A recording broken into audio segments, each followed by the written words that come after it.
প্রিয় শিক্ষার্থীরা আসসালামু আলাইকুম। আশা করি তোমরা ভালো আছো, সুস্থ আছো এবং অনেকে পরীক্ষা নিয়ে টেনশনে আছো, ঠিক আছে। বিশেষ করে ইংরেজি নিয়ে যারা টেনশনে আছো, তোমরা এত বেশি ভয় পাওয়ার কিছু নাই। হ্যাঁ, একটু প্রিপারেশন নিয়ে নিজেকে গুছায় পরীক্ষা হলে যাও, ভালো কিছু করবা। দেখো, তোমাদের সামনে আজকে যে প্রশ্নটা সেটা হলো, if you dash a metal ball it gets bigger, it gets bigger বলছে। এখান থেকে তুমি সলভ করো। এতে তোমাকে দিছে হিটেড, হিট উইল হিট। তাহলে তুমি এখন কেমনে সলভ করবা? ভাই তোমাকে সবসময় বলে, প্রতিনিয়তই বলে আসে, তোমার প্রথম কাজ হচ্ছে প্রশ্নপত্রটা হাতে পাওয়ার পরে তোমার প্রথম কাজ হচ্ছে তুমি দেখবা যে প্রশ্নটা কোন জায়গা থেকে করা হয়েছে। এটা তোমার প্রথম কাজ। তাহলে প্রশ্নটা আমরা যদি দেখি, ইফ আছে শুরুতে, কি আছে রে? ইফ আছে। আর ইফ আছে মানে এই প্রশ্নটা করা হয়েছে কন্ডিশনাল থেকে। কোন জায়গা থেকে রে পোলাপান? কন্ডিশনাল থেকে কিন্তু প্রশ্নটা করা হয়েছে। আমরা কিন্তু সবাই জানি 4 ধরনের কন্ডিশনাল হয়: zero conditional, first conditional, second conditional, third conditional. এই হচ্ছে টোটাল 4টা কন্ডিশনাল। এখন 4টার কিন্তু 4টা ফর্মুলা আছে। চলো আমরা একটু ফর্মুলাটা তোমাকে দেখায় দেই, একবার বলে দিই। তোমরা যদিও জানো ফর্মুলাটা, আমি আবার বলে দিচ্ছি।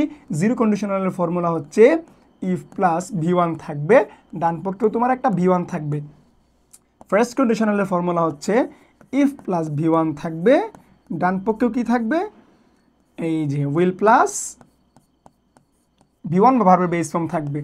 সেকেন্ড কন্ডিশনালের ফর্মুলাটা হচ্ছে ইফ প্লাস ভি2 থাকবে, এখানে উড প্লাস ভি1 হবে। অ্যান্ড ফাইনালি থার্ড কন্ডিশনালের ফর্মুলাটা হচ্ছে ইফ প্লাস হ্যাড প্লাস ভি3 থাকবে, আর এখানে কি থাকবে? would have plus v3, would have plus v3। এই হচ্ছে তোমাদের 4টা ফর্মুলা। মনে রাখবা যদি বাংলাদেশে থাকো, যদি বাংলাদেশে থাকতে চাও, সেটা বাংলাদেশের যত পরীক্ষা আছে, অ্যাডমিশন যত চাকরির পরীক্ষা আছে, সকল জায়গাতেই সরকারি বেসরকারি এই প্রশ্ন আসবে। 100% আসতেছে, প্রতি বছর আসবে, 100% গ্যারেন্টি। যাও, এখন তুমি পড়লে আলহামদুলিল্লাহ, না পড়লে মুড়ি খাও, আমার কিছু করার নাই, আমি একদম বলে দিলাম, ঠিক আছে, লাউড অ্যান্ড ক্লিয়ার। এখন দেখো, তাহলে ইফ আছে মানে এই প্রশ্নটা কি? কন্ডিশনালের। তুমি এখন সলভটা কেমনে করবা? তাহলে ইফের পরে দেখবা কি আছে, ঠিক আছে। এই দেখো, ইফের পরে কিন্তু এই অংশে তোমাকে কিচ্ছু দিয়ে দেয় নাই। কিরে পোলাপান, এই অংশে কিন্তু কিচ্ছু দিয়ে দেয় নাই। এই অংশে যেহেতু কিচ্ছু দিয়ে দেয় নাই, তাহলে তুমি কেমনে সলভ করো? মনে রাখবা, কন্ডিশনালের সেন্টেন্সে একটা পক্ষে তোমাকে কিছু না কিছু দিবেই। কন্ডিশনালে যেহেতু 2টা পক্ষ থাকে, একটা থাকে বাম পক্ষ, একটা থাকে ডান পক্ষ, তোমাকে কোনো না কোনো পক্ষে কিছু না কিছু দিবেই। সো লেফট হ্যান্ড সাইডে কিছু দেয় নাই, বাট রাইট হ্যান্ড সাইডে কিন্তু তোমাকে দিছে। একটু তাকায় দেখো তো কি দিছে। এই দেখো, ইট gets bigger, it gets bigger. তাহলে ডান পক্ষে ভি1 আছে। ডান পক্ষে ভি1 থাকলে এখন বাম পক্ষে কি হবে? দেখো তো, ডান পক্ষে ভি1 আছে শুধুমাত্র একটার ক্ষেত্রেই। ভালো করে খেয়াল করুন, অনেক কিছু দরকার নাই, চোরাই বুদ্ধি দিয়ে কাজ হয়ে যায়। দেখো, ডান পক্ষে ভি1 আছে, এই পক্ষেটা তোমাকে অপশনে দিছে, বাট এইটা হচ্ছে তোমাকে দিয়ে দিছে ওরা। আমাদের যে এখানে 4টা ফর্মুলা লিখলাম, শুধুমাত্র ভি1 আছে কোনটাতে?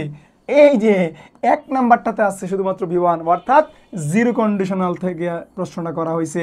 আর জিরো কন্ডিশনালের ফর্মুলা কি? ইফ প্লাস ভি1, ডান পক্ষেও ভি1। কেমনে বুঝবা? দেখো, আর একটু বলে দিই, ফার্স্ট কন্ডিশনাল জিরো কন্ডিশনাল আমাদের পার্থক্য তোমাকে একটু বলে দিই। দেখো, এখানেও দেখো ইফ প্লাস ভি1, এখানে দেখো ইফ প্লাস ভি1, বাট এখানে আর এখানে কিন্তু পার্থক্য আছে না? পার্থক্য কিন্তু আছে। এখন এইটা তুমি ধরবা কেমনে? এই প্রশ্নে তোমার এটা ভাবার দরকার নাই, কারণ ডান পক্ষে ইজিলি মিল লাগেছে।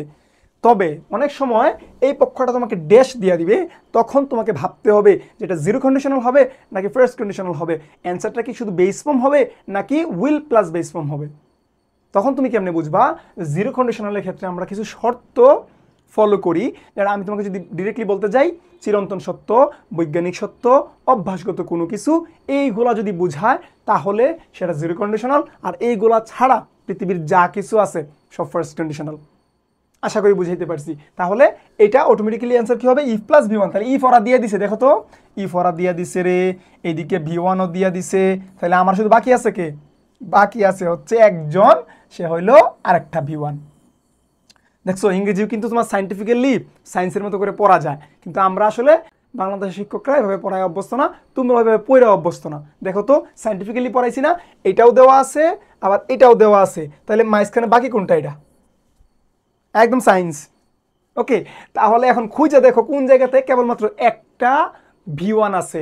তাহলে এই যে দেখো হিটস আর একটা আছে হিট। আচ্ছা, এটা তো হবে না, হিটেড মানে V2 কি হওয়ার সুযোগ আছে? না। উইল হিট হবে? পাস্ট ইনফিনিট হবে না, এটাও বাদ। তাহলে এই দুইটা আমরা কাইটে ফেললাম। এখন এক হবে নাকি সি হবে অ্যান্সার? ভালো করে দেখো, খুবই ক্যারাবেরা প্রশ্ন, শতভাগ ইম্পর্টেন্ট ভাই, শতভাগ ইম্পর্টেন্ট প্রশ্ন, বাংলাদেশের সব ভার্সিটির জন্য সার্বজনীন। একটু দেখো তাহলে অ্যান্সার কি হিটস হবে নাকি হিটস হবে? তাহলে হিটস মানে তো একটা এস আছে, আর আমরা জানি প্রেজেন্ট ইনডেফিনিট টেন্সে সাবজেক্ট থার্ড পারসন সিঙ্গুলার হইতে হবে নাকি? তাহলে ইউ কি থার্ড পারসন সিঙ্গুলার? না, তাহলে এটা বাদ। তাহলে অটোমেটিক্যালি তিনটা যেহেতু আমরা ভুল প্রমাণ করলাম, অটোমেটিক্যালি একটা কারেক্ট। তাহলে এখানে আনডাউটেডলি এটা অ্যান্সার। আশা করি বুঝাইতে পারছি। জিরো কন্ডিশনাল ভালো করে পড়ে যাবা, ফার্স্ট কন্ডিশনাল আর জিরো কন্ডিশনাল ফার্স্ট কন্ডিশনাল এর মধ্যে পার্থক্যটা ভালো করে শিখবা। অ্যান্ড ফাইনালি হচ্ছে তুমি থার্ড কন্ডিশনালটা শিখবা, পরীক্ষা হলে যাবা, ইনশাল্লাহ তুমি যেটাই পরীক্ষা আসবে নাম্বারটা পায়ে আসবা।